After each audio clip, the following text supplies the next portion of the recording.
I saw you doing a set one night in London, and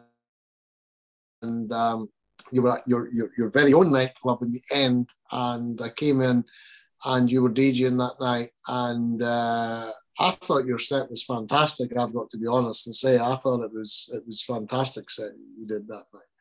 But thank you. It was a great set. I loved it, and because you know I've always admired the styling of what you've kind of put out there, and you know, again, it's almost sometimes it's. I mean, if you look at the Shamen, as you say, it was quite commercial in Move Any Mountain, very commercial track.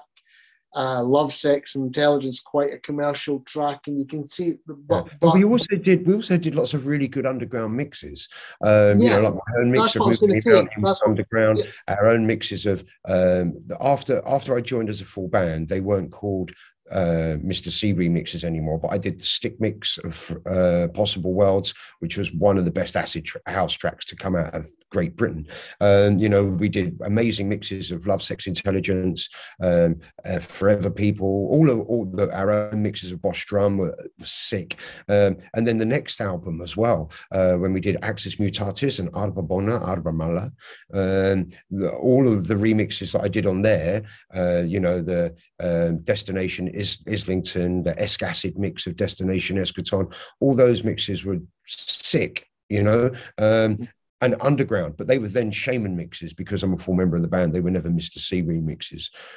But yeah, I've always kept that going, and that side of me remains now. And it's funny because even now I make I'm still making music prolifically on my Super Freak label and doing remixes. And I often get people say to me, "Oh, that sounds a bit like the sort of alternative remixes of the Shamen." I'm like, duh.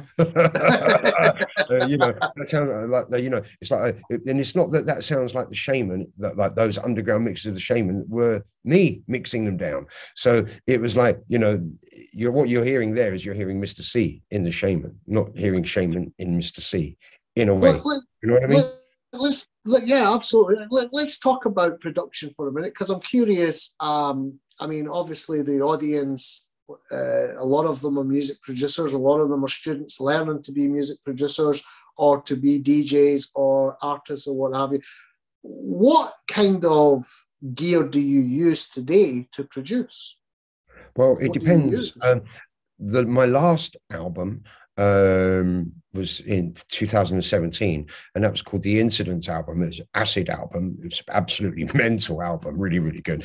But it was mostly done in Ableton, and with a good sound card, a good Thunderbolt, which warms it up and makes it sound analog. But I did use analog bass, like, you know, used the 303 a lot for bass and for acid lines. But I'm basically producing digitally now.